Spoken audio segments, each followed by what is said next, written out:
Assalamualaikum warahmatullahi wabarakatuh.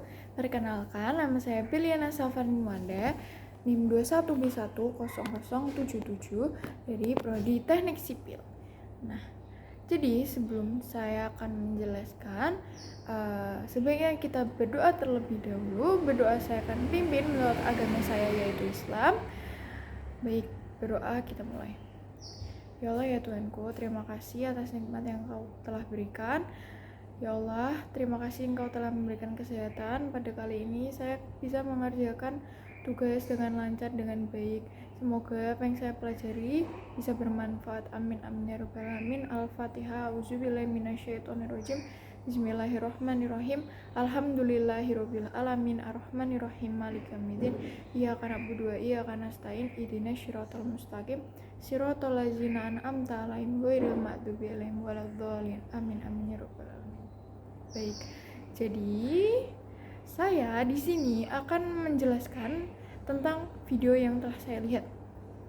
Nah, jadi kita akan menjelaskan jurnal yang berjudul Ecological Crisis and Self-Delusion. Oke. Ecological Crisis and Self-Delusion. Self-delusion itu artinya itu menganggap itu benar, padahal itu sebenarnya nggak benar. Jadi kayak apa ya? Manusia itu sebenarnya itu hanya omong kosong aja untuk memperbaiki ecological crisis gitu loh. Nah, kayak bisa diartikan itu seperti stupid. Nah, kalau ecological crisis itu sebenarnya di situ dijelaskan tuh bukan berarti merusak bumi, akan tetapi lebih ke manusianya gitu. Jadi manusia itu tidak bisa mengakses resource gitu yang diperlukan hidupnya. Yang krisis itu sebenarnya manusia di masa yang akan datang atau di masa depan. Nah, terus jadi itu seperti ini. Misalnya kita kalau nggak bisa menjaga atau semakin nanti bertambahnya krisis ekologi itu nantinya anak-anak kita atau cucu nantinya masa-masa yang akan datang tuh tidak bisa merasakan apa ya, indahnya alam gitu.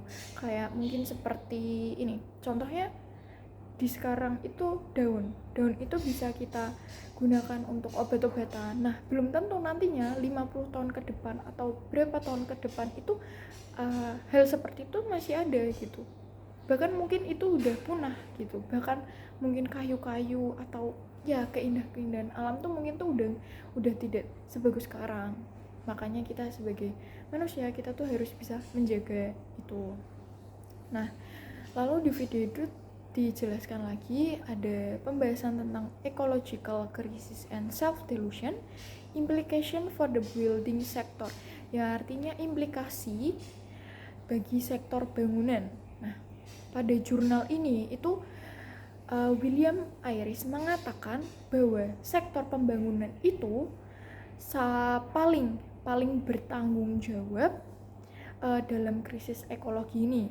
Nah, di dalam abstrak jurnal ini tuh mengatakan dunia ini tuh sedang berada di ujung kepunahan. Nah, bukan kepunahan, sedang berada di situasi kerapuhan. Udah di ujung kerapuhan gitu. Hal ini tuh mungkin tidak bisa kita elak tentang krisis ekologi ini, karena krisis ekologi ini semakin kesini tuh semakin bertambah, semakin berkembang gitu ya. Nah, itu akan bisa mengakibatkan peradaban global yang dikatakan pada jurnal. Nah, akan tetapi mungkin kita sedang mengalami krisis ekologi ini. Komunitas global itu sepertinya tuh kayak acuh gitu loh, kayak bodoh-bodoh aja, kayak terlihat tidak peduli. Karena apa? Karena tidak ada keputusan yang pasti gitu loh, tidak ada keputusan yang strategis dalam mencegah ancaman ini, dalam mencegah krisis ekologi ini gitu. Nah, karena itu manusia itu nggak mau berkontemplasi gitu. Berkontemplasi itu kalau dijelaskan pada video kalau dalam religius itu seperti meditasi, ya mungkin juga bisa berpikir lebih jernih lagi seperti itu. Nah, maka dari itu tuh perlu adanya kebijakan-kebijakan, yaitu mungkin seperti pro biology ya, dan pro kultural ya, yang membuat orang atau membuat manusia itu bisa berubah attitude-nya gitu, bisa berubah attitude yang dari over consumption menjadi lebih hemat, cerdas, dan berpikir lebih jernih lagi seperti itu. Nah, mungkin pada jurnal itu juga dijelaskan mungkin seperti ada mobil ramah lingkungan, solusi-solusinya ya, mungkin seperti ada mobil ramah lingkungan, green building, terus atau mungkin smart city gitu. Nah, tapi William Iris itu mengatakan kayak mengelak pernyataan itu, mengelak solusi itu, dan menganggap solusi itu tuh bodoh. Karena apa? Karena itu bukan merupakan solusi, karena itu malah menambah krisis ekologi semakin meningkat. Nah, karena mungkin gini, dari green car atau mobil ramah lingkungan, manusia itu tidak memakai itu, dan itu kan semakin bertambah, apalagi populasi manusia itu kan semakin banyak kan, pasti dong. Nah, jadi kalau misal orang punya green car tuh sama aja kan menggunakan bensin, tetapi lebih sedikit kan. Akan tetapi kalau jika populasi manusia itu semakin banyak pula yang memakai green car, kan sama aja, itu tidak merupakan solusi, bahkan itu tidak mengurangi atas krisis ekologi, dan bahkan mungkin itu menambah. Nah, jadi William Iris itu tuh lebih ke gimana ya, pengen manusia itu bertobat dengan serius sih, dengan jelas, dengan pasti gitu. Dan mungkin solusi-solusi tadi tuh tidak mengurangi atau bahkan tuh tidak mencegah sama sekali untuk berkurangnya krisis ekologi di dunia ini gitu. Nah, kita tuh sebenarnya butuh budaya baru, atau kita tuh butuh perkembangan ilmu-ilmu yang baru.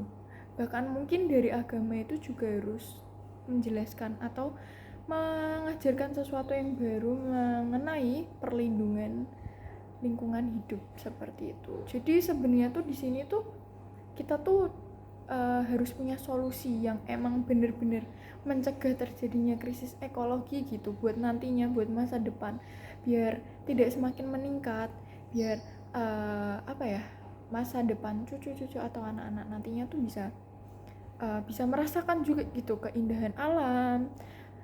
Jadi kita saat ini, masa sekarang tuh harus bisa menjaga hal itu seperti itu. Dan juga mungkin bisa aja solusi itu seperti ini ya, kayak tadi dijelaskan oleh Pak Greg, itu kayak mungkin mobil itu tadi bisa menggunakan sepeda kan, tetapi kan di era kayak gini tuh belum tentu semuanya tuh bisa pakai sepeda gitu kan ya.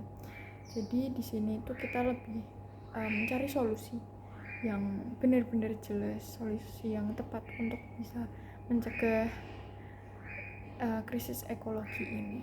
Mungkin itu yang saya bisa jelaskan dari video atau jurnal yang saya pelajari.